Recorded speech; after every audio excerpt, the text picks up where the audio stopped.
Graça e paz, irmãos. Amém. É sempre muito bom estarmos juntos e louvarmos a Deus e adorá-lo de todo o coração, com toda a nossa alma, com todas as nossas forças, através de salmos, hinos e cânticos espirituais. E nós estamos falando durante este ano a respeito dos cânticos de louvor, os Tehillim, os salmos que estão na Bíblia, que estão na palavra de Deus, são o inário do antigo Israel. E quando nós falamos sobre louvor e adoração, louvar e adorar é oferecer algo a Deus de todo o nosso coração. Então, quando você canta a Deus e você quer fazer o seu melhor, você canta com toda a sua alma, você canta com as notas que você, pelo menos, procura tentar ser o mais afinado possível, mas você faz aquilo com gratidão quando você louva e adora a Deus, porque você ama a Deus, porque você quer oferecer algo a Ele, porque você quer celebrar e prestar culto a esse Deus. Esse oferecimento deve ser feito com a nossa vida, com a nossa alma, com as nossas atitudes, com todo o nosso ser entregue a Deus. No antigo Israel eram oferecidos sacrifícios, eram oferecidos bois, carneiros, eram oferecidos novilhos, eram oferecidos pombas, eram oferecidos bolos, tinha que ter o dízimo de tudo que você tinha, e até hoje nós temos a prática do dízimo, daquilo que nós ganhamos, do nosso sustento, para oferecer a Deus como um ato de adoração, como um ato de louvor a Deus. E isso pode ser feito também, ou acompanhado esse ato de louvor e adoração, com cânticos, com música. Hoje no Novo Testamento nós entendemos, como está lá em Romanos 12:1, que o sacrifício santo e agradável a Deus deve ser a nossa vida, deve ser a entrega de todo o nosso ser ao nosso Deus para o serviço do Senhor, e este é o nosso culto racional, esse é o nosso culto a Ele. Mas este culto que deve ser feito através de poesia e de música, ele também pode ter ensino. Quando nós cantamos, quando nós adoramos a Deus, não está incluso, não está excluído o ensino, não está excluído a didática, não está excluída a sabedoria. Por isso que nós temos no Saltério, nós temos neste inário do antigo Israel, nos Tehillim, salmos de sabedoria, também conhecidos como salmos sapienciais, salmos didáticos, ou salmos de instrução. Esses salmos, quando você lê, eles se assemelham aos provérbios da Bíblia. Então, por exemplo, já até pregamos sobre esse salmo aqui, Salmo 1. Alguém lembra o Salmo 1?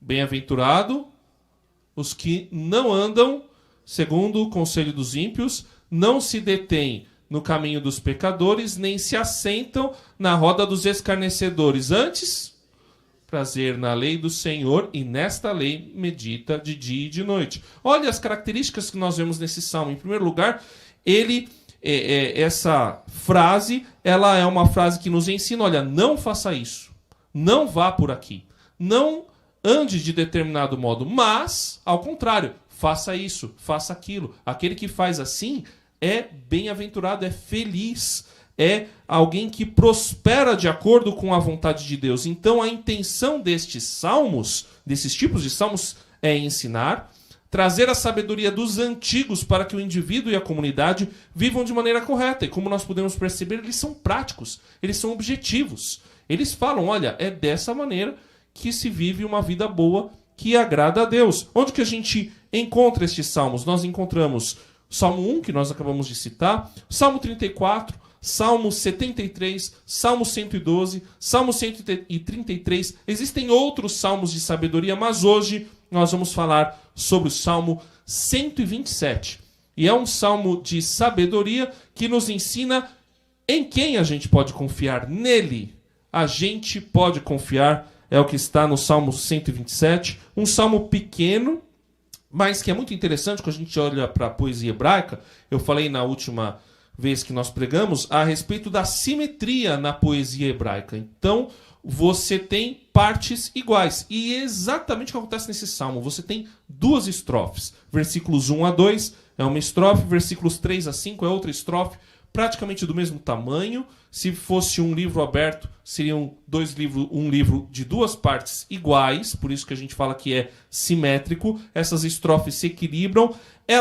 Teve gente que achou que, inclusive, eram salmos diferentes, porque elas parecem que não estão tratando exatamente do mesmo tema, mas quando a gente olha de uma maneira geral, elas se complementam e elas falam sobre a confiança no Deus da provisão. Vamos ler o versículo 1, a partir do título original desse salmo. Então, quando você vai ler um salmo, só uma dica, normalmente o título em negrito, ele é algo colocado pelo tradutor, no caso aqui da Nova Almeida Atualizada, todo bem procede de Deus. E embaixo, nos salmos, quando está em itálico, ele é um título original. Está lá no original em hebraico, é um versículo praticamente do original. E diz assim: Cântico de peregrinação de Salomão. E é o que nós lemos aqui. Se o Senhor não edificar a casa, em vão trabalham os que a edificam. Se o Senhor não guardar a cidade, em vão vigia a sentinela. Senhor, fala em primeiro lugar a mim, fala ao meu coração, fala ao coração dos meus irmãos e fala através de mim, Pai, para que todos possamos aprender da Tua palavra como adorar corretamente ao Senhor com aquilo que o Senhor nos ensina. Em nome de Jesus, amém. Então, neste pequeno salmo que tem um autor destacado aqui, e o autor é Salomão. Salomão, que era o filho de Davi. Então, você conhece a história de Salomão lá nos livros de 1 Reis, capítulos 1 a 11, e 2 Crônicas, capítulos 1 a 9. Ele foi o rei escolhido por Davi, ou o filho escolhido por Davi para sucedê-lo no reinado, e Salomão, então, se torna o rei mais próspero de Israel. Quando a descrição a respeito de Salomão é uma descrição fantástica. Salomão tinha zoológico. Salomão vinha gente de tudo quanto era lugar do planeta para conhecer a sabedoria de Salomão. Salomão foi um rei próspero porque também ele viveu em paz.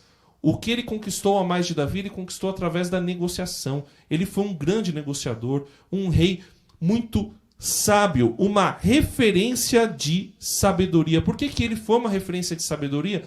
Nos conta a história bíblica que assim que Salomão foi entronizado como rei de Israel, ele fez um pedido. Ele, na verdade, recebeu de Deus uma visão.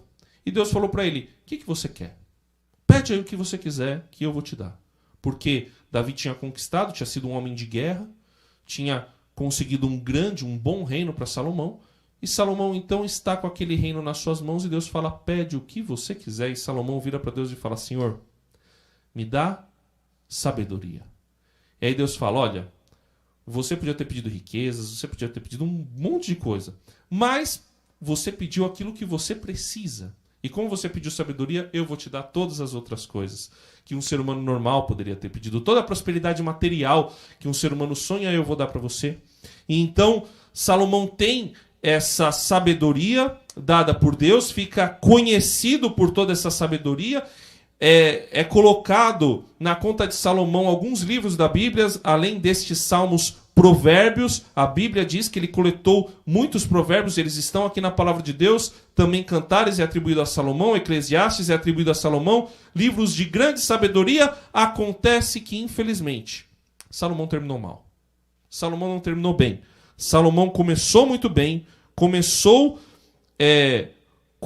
como um rei próspero, como um rei sábio, mas terminou como alguém que negociou a sua fé. Ele, em função de casamentos, para poder negociar a paz e estabelecer alianças com outros governantes, ele acaba prestando culto para outros deuses para poder agradar as suas esposas.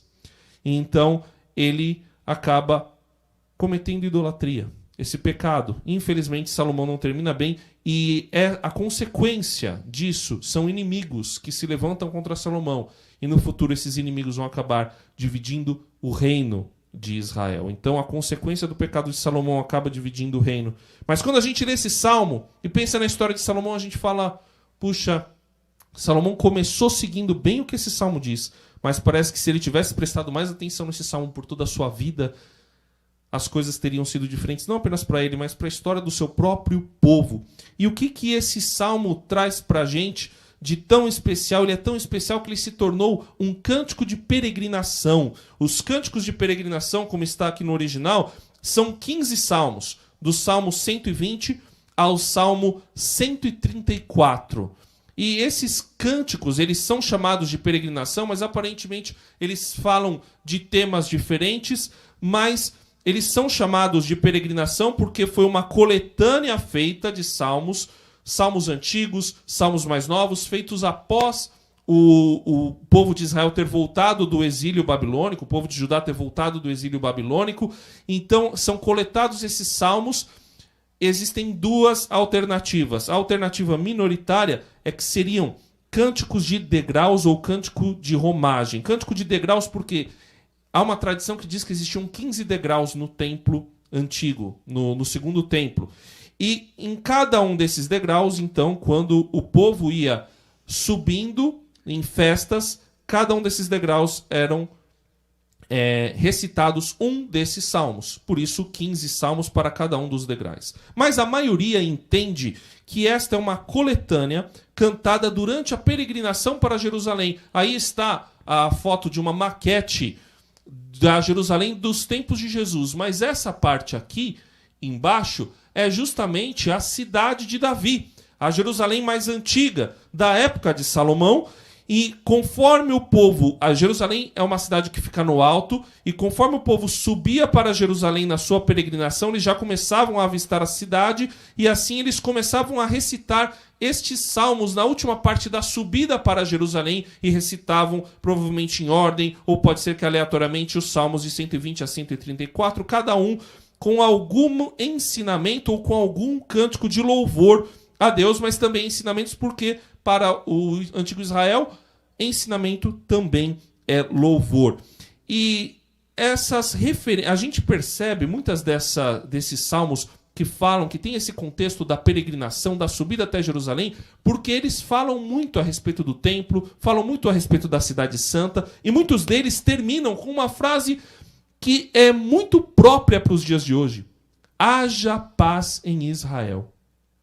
Porque o povo, conforme subia, queria que houvesse paz naquela terra para que todos os anos eles pudessem ir às festas. Ou, quem sabe, aqueles que vinham de longe pudessem voltar a viver em paz na terra de Israel. Por isso que muitos desses salmos terminam com haja paz em Israel. Mas nos casos do Salmo 127, que deveria ter sido seguido por Salomão por toda a sua vida, ele fala da confiança absoluta em Deus. E tem um contexto sobre a cidade de Jerusalém, sobre o país de Israel e também sobre as nossas vidas.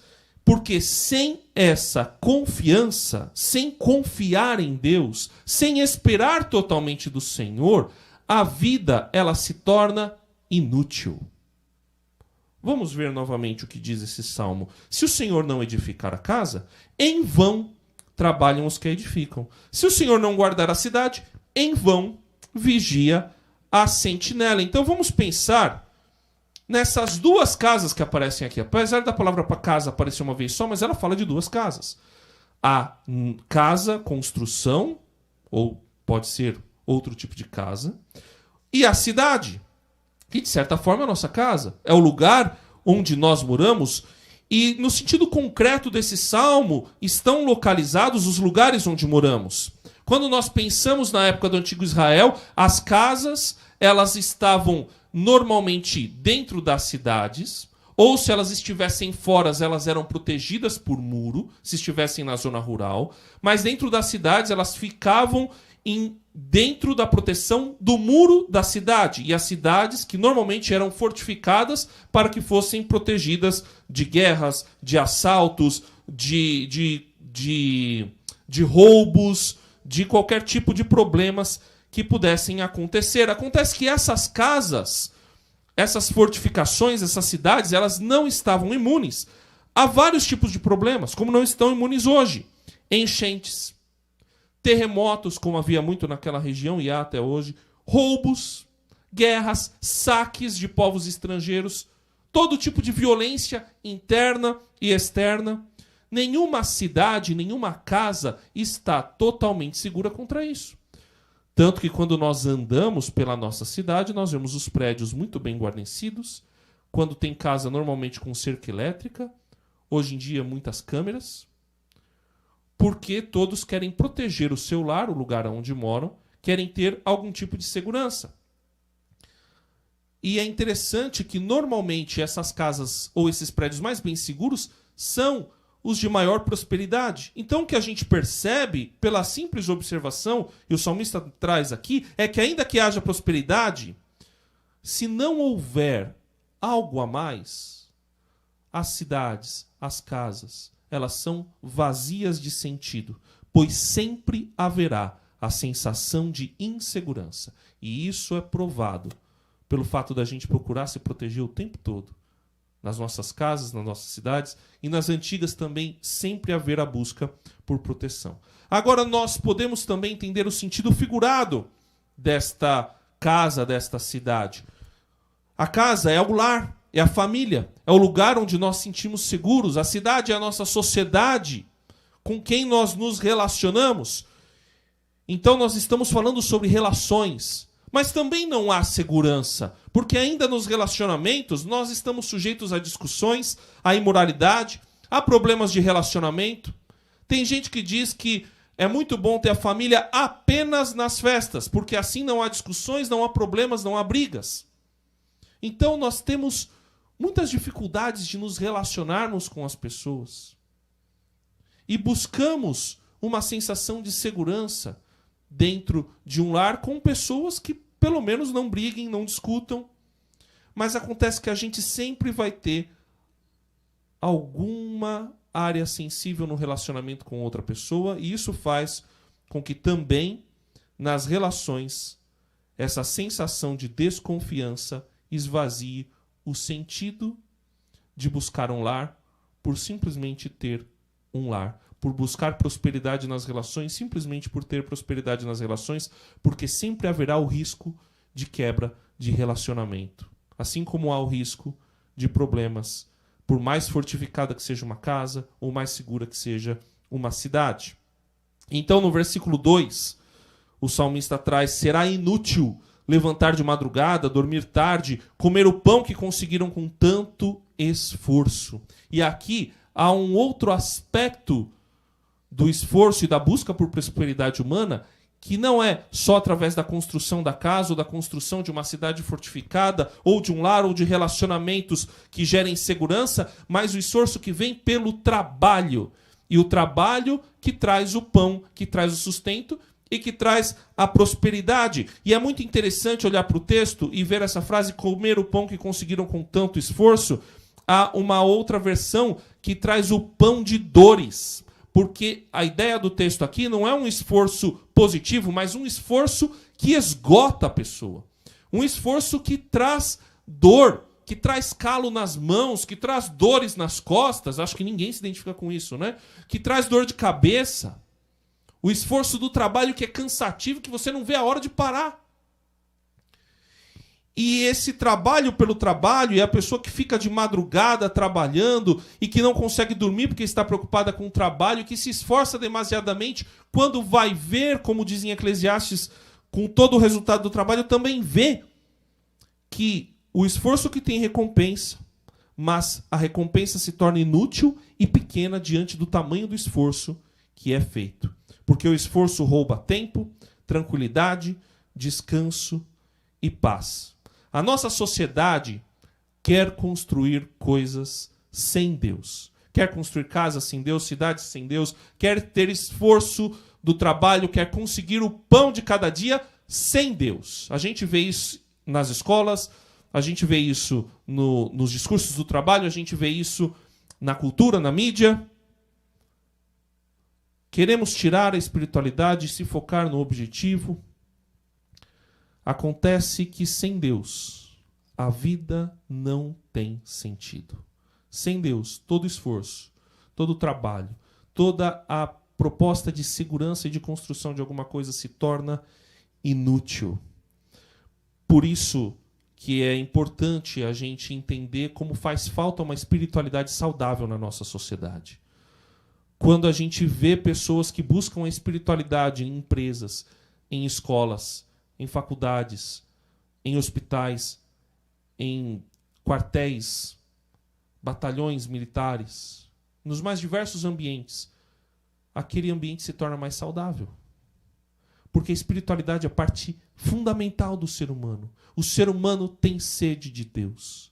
O ser humano precisa de Deus. Precisa do divino.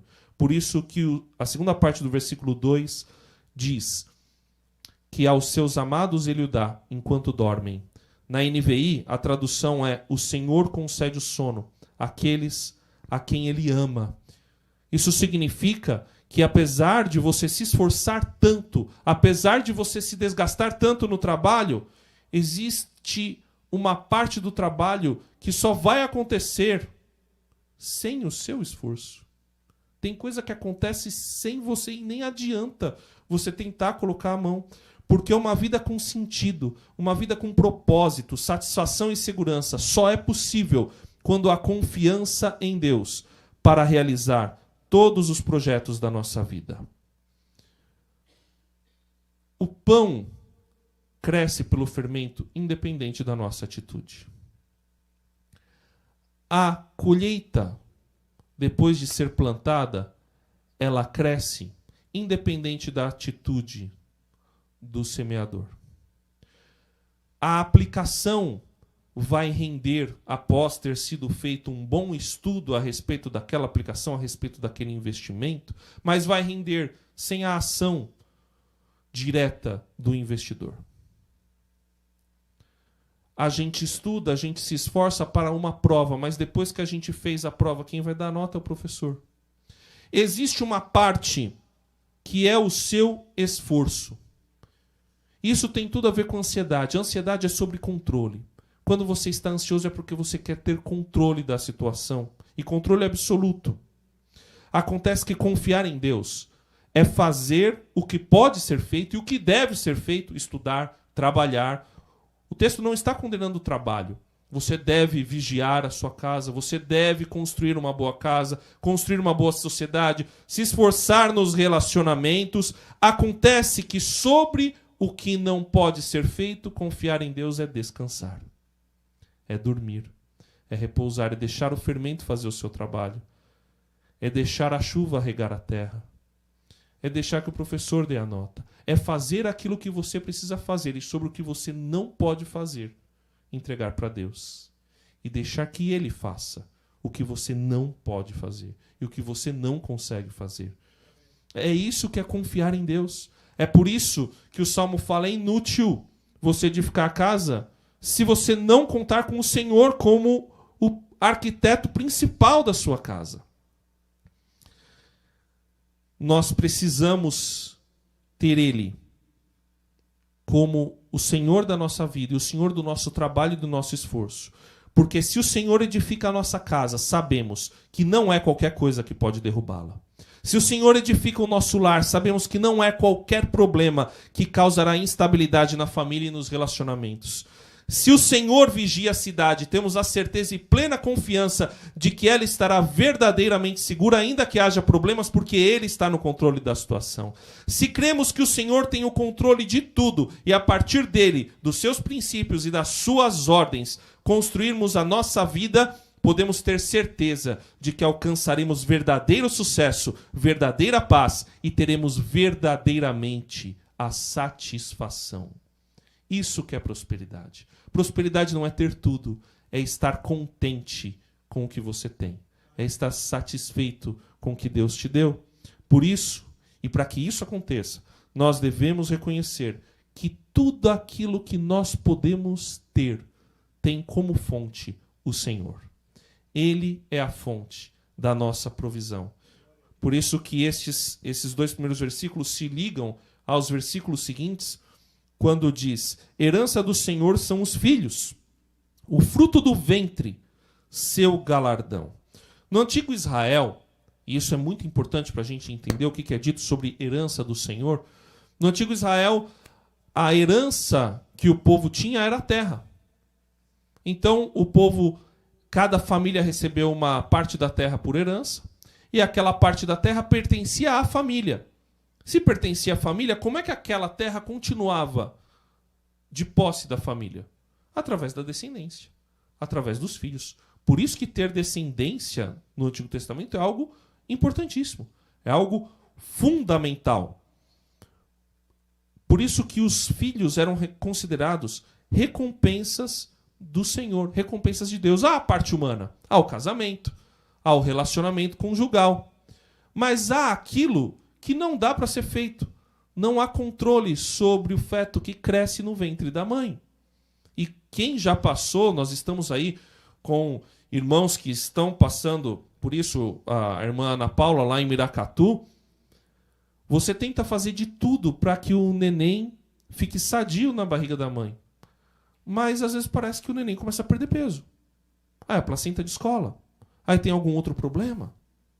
E aí a gente percebe que o nascimento de uma criança é um milagre. Só pode ser um milagre. Porque não há controle. Claro, tem coisas que a mulher tem que se cuidar, o homem tem que se cuidar, tem que haver cuidado, mas tem coisa que parece que foge do controle. A nossa filha nasceu com baixo peso, a Karen, mais nova, e o médico falou, não foi nada que vocês fizeram. Ela começou a perder peso e a gente teve que adiantar 1 semana o parto. Não há controle. Não há controle. É recompensa de Deus. Os filhos são recompensas do Senhor. Eles são presentes de Deus. Por isso que diz, como flechas na mão do guerreiro, assim são os filhos da sua mocidade. O que o guerreiro precisa? O guerreiro precisa de armas. E um bom guerreiro, ele sabia que ele precisava andar com flechas. Porque além do alcance da sua espada, um inimigo podia vir e atacar, então ele precisava ter flecha para poder se defender e se proteger contra o inimigo. Então, a flecha ela era essencial para a batalha. Por isso que o Salmo nos mostra que os filhos, e preste bem atenção, os filhos são essenciais para a batalha da vida. Eles ampliam o nosso alcance. Assim como uma flecha que o guerreiro direciona e orienta, mas após sair da sua mão, ela segue aquilo que tem que seguir, os filhos são da mesma forma. Nós orientamos, nós ensinamos, nós mostramos o caminho, nós preparamos bem como se prepara uma boa flecha, nós fazemos tudo o que precisa ser feito, mas depois que ela saiu do nosso arco, não está mais no nosso controle. Nós fizemos tudo aquilo que precisava ser feito. Então o filho vai. Mas precisa fazer direito o trabalho. Senão às vezes a flecha atinge o campo, né, faz gol contra. Atinge o nosso campo. Ou pode ser em vão.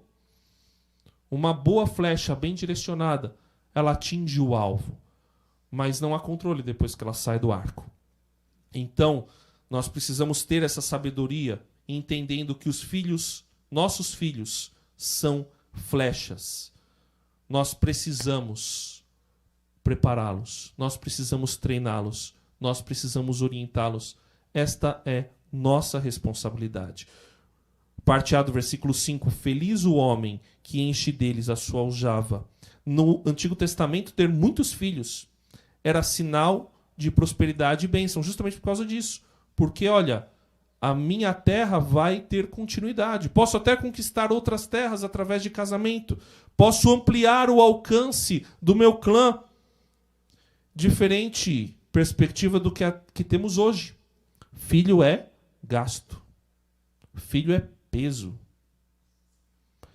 E a perspectiva do antigo Israel era diferente. É óbvio que a gente tem que tomar cuidado e a gente tem que se preparar para ter filhos e dar uma boa educação, não sair tendo filhos sem se preocupar em como nós vamos educá-los e criá-los, mas nós devemos encarar os filhos diferente do que o mundo encara, que o mundo muitas vezes encara ou como gasto, ou como satisfação pessoal. Nós devemos encarar os filhos como plantação de bênção para tornar este mundo um lugar melhor. Nós devemos encarar os nossos filhos como essas flechas que ampliarão o alcance do reino e que abençoarão outras pessoas quando nós os orientamos e os guiamos bem, porque eles levarão o nosso legado, eles levarão o legado de Deus e farão da sociedade, onde eles estiverem, um lugar melhor. Nós devemos encarar os nossos filhos como oportunidade de abençoarmos o mundo. E por isso, criá-los e educá-los muito bem. E na parte B do versículo 5... Feliz ler o versículo 5 inteiro. Feliz o homem que enche deles a sua aljava, não será envergonhado quando enfrentar os seus inimigos no tribunal. Os filhos trazem honra para a vida. Por quê? Porque quando havia alguma coisa, alguma disputa para ser decidida, ela era decidida no tribunal. E onde que ficava o tribunal do antigo Israel? Nos portões da cidade. A gente vê isso lá no livro de Ruth, que vai ser resolvida uma situação envolvendo herança, e aí é chamado um parente lá para o portão do tribunal, e ali é feito o negócio. E um diz, olha, eu não quero prejudicar a minha própria descendência, então eu deixo que o parente mais próximo possa se unir a você para que você mantenha o nome daquele que faleceu. E isso acontece, essas disputas aconteciam nos portões da cidade, e quando um homem levava os seus filhos, ele estava dizendo, a minha terra tem garantia de que ela continuará pertencendo à minha família. Então, esta é a minha garantia. Os meus filhos são a garantia de que não deve haver disputa pelo meu território. Eles também eram a garantia de que se alguém falasse alguma coisa errada, contasse alguma mentira, havia filhos que iriam proteger aquele pai. Por isso que o texto diz, feliz o homem que enche a sua aljava de flechas na sua mocidade, porque quando ficar idoso vai ter quem o defenda, vai ter quem o proteja e vai ter quem o sustente. Era a aposentadoria. Por isso que precisava ter bastante filhos. E precisava de uma boa aposentadoria às vezes. Hoje nós temos outras maneiras de aposentar. Enfim, filhos bem criados protegem e abençoam o pai e a mãe em sua velhice. Temos diversos exemplos. Eu tenho exemplo na minha família do cuidado com os pais na sua velhice. Eu estou olhando para os próximos anos também, fiquem tranquilos. E às vezes, para as pessoas idosas, isso pode ser encarado, você é um peso. Eu acho que a gente tem que encarar como bênção, né?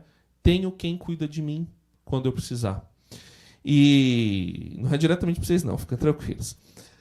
Mas o fato, irmãos, é que para ter verdadeira segurança de que a construção de um lar será bem sucedida, não há outro caminho senão confiar em Deus.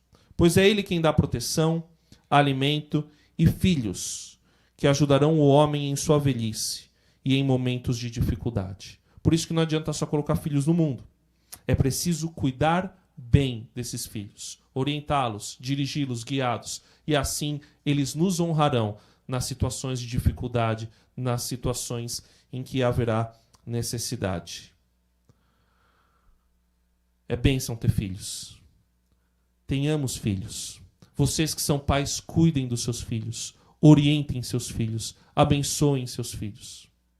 Mas existem pessoas que não têm filhos. E aí?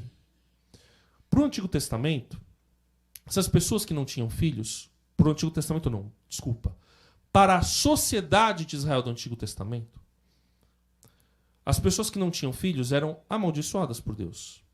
Era juízo de Deus para as pessoas.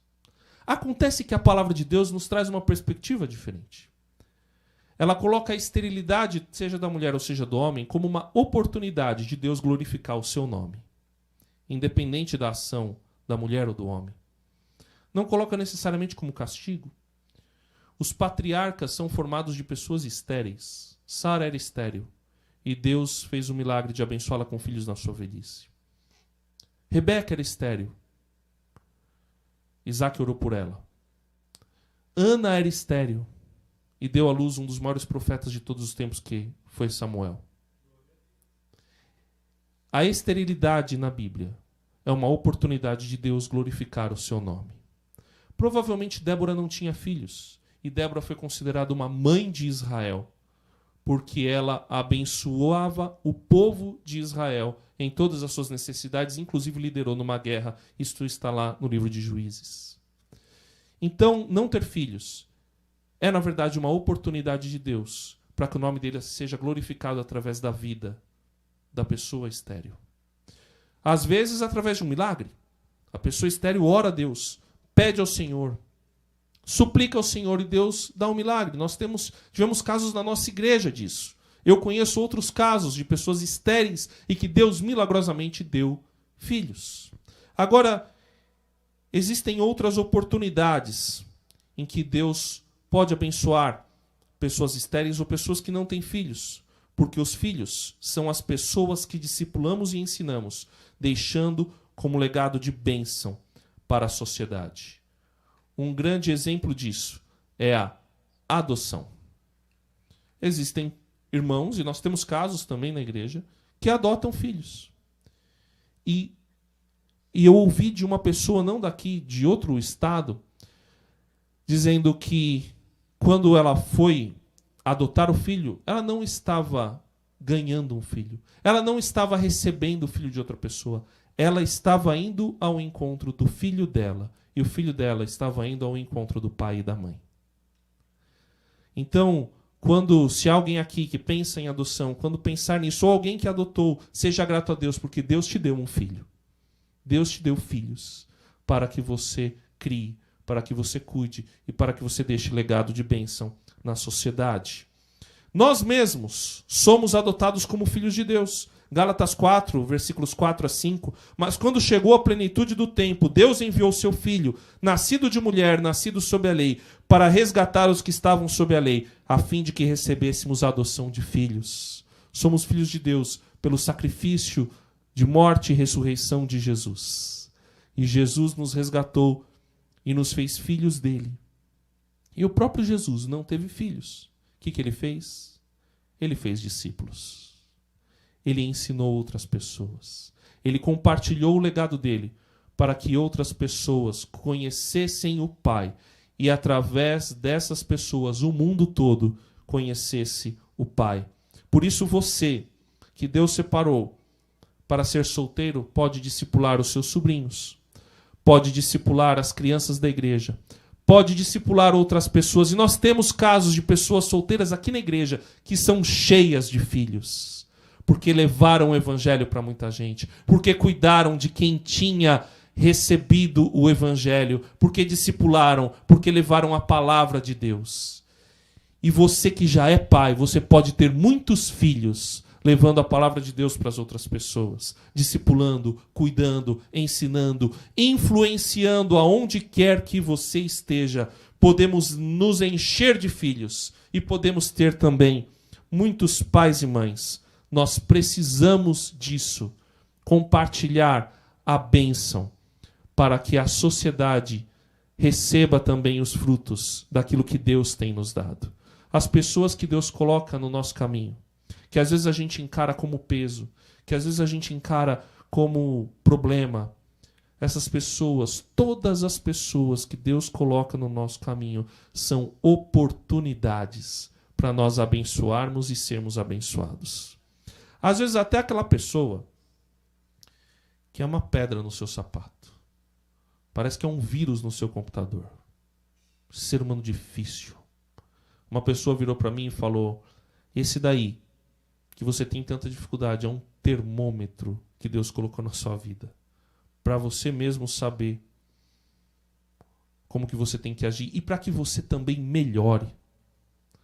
Porque às vezes o ruim é a gente. Às vezes é a gente que é ruim.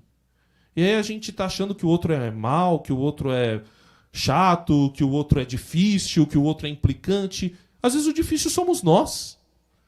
E aí essa pessoa que fala a verdade pra gente, que pega no nosso pé, que nos persegue às vezes, ela é usada por Deus para que a gente melhore, para que a gente mude, para que a gente altere comportamentos e busque mais ao Senhor para que experimentemos a transformação. Mas isso só vai acontecer se a gente reconhecer que tudo que nós temos e tudo que nós somos tem uma fonte, e essa fonte é Deus.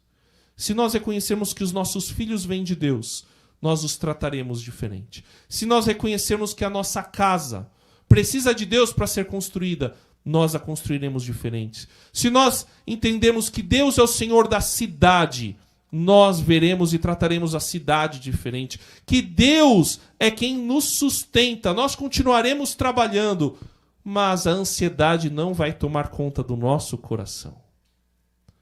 A gente precisa entender que uma pessoa verdadeiramente bem-sucedida é aquela que tem Deus como prioridade, segurança e o reconhece como fonte de provisão e garantia.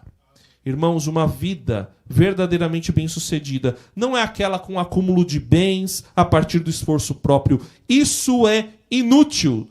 Se Deus não é prioridade na vida, se a gente não reconhecer que é Ele quem concede tudo o que temos e precisamos, a nossa vida será inútil e sem sentido. Mas se nós reconhecermos que é Ele e dele que vem todas as coisas, a nossa vida será bem-sucedida e próspera, para a glória de Deus. Por isso, dependemos dele para que tenhamos tudo o que precisamos e só com ele, independentemente da quantidade de bens, teremos verdadeira prosperidade. Amém? Vamos fechar os nossos olhos? Te convido a, nesta manhã, fazer um compromisso de confiança em Deus.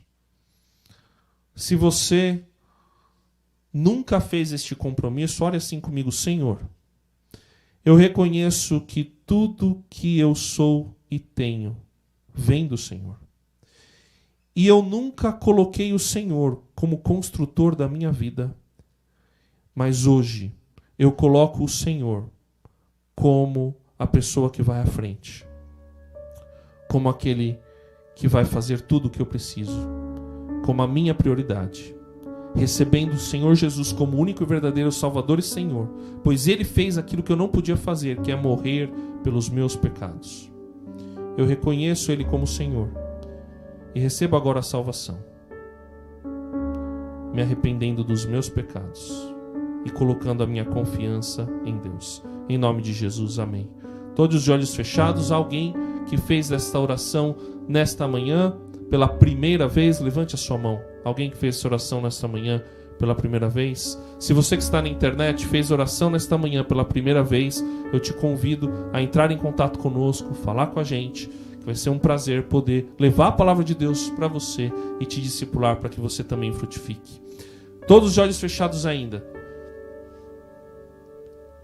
Se você sente que não tem confiança em Deus, e na verdade todos nós precisamos em alguma medida renovar e ampliar a nossa confiança no Senhor, então eu te convido também a entregar-se a Ele, a colocar a sua vida nele. Quem entende que precisa confiar mais no Senhor, eu convido a ficar em pé. Senhor, o Senhor vê as vidas que se colocam em pé, declarando que precisam depender do Senhor. Elas declaram junto comigo, porque eu reconheço que eu preciso depender mais do Senhor, que eu preciso confiar mais no Senhor, que eu preciso reconhecer que o fruto do meu trabalho será inútil se eu não descansar no Senhor nos momentos que eu preciso descansar, se eu não colocar para o Senhor os meus planos e os meus sonhos, se eu não entender que é o Senhor quem me abençoa, e se não for a bênção do Senhor, eu estou perdido. Eu renovo o meu compromisso com o Senhor, assim como eu sei que os meus irmãos renovam o compromisso e a confiança no Senhor. Em nome de Jesus. Amém.